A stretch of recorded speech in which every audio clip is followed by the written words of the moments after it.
அடி பிடிச்சிக்கும். சூப்பராக ஒரு பொங்கல் சாப்பிட்லாம் வாங்க.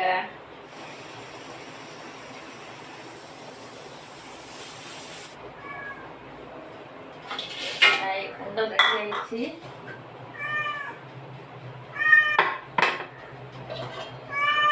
சூப்பராக பொங்கல் பாருங்க.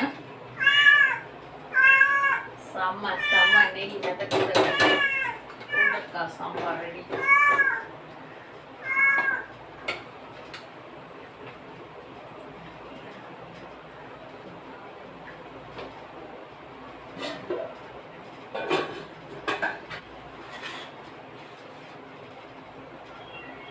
சூப்பராக பொங்கல் ரெடி வாங்க சாப்பிட்லாம். நெய் பொங்கல் முருங்கைக்காய் சாம்பார் காலையில் டிஃபன் ரெடி வாங்க. சூப்பராக டேஸ்ட்டாக சாப்பிட்லாம்.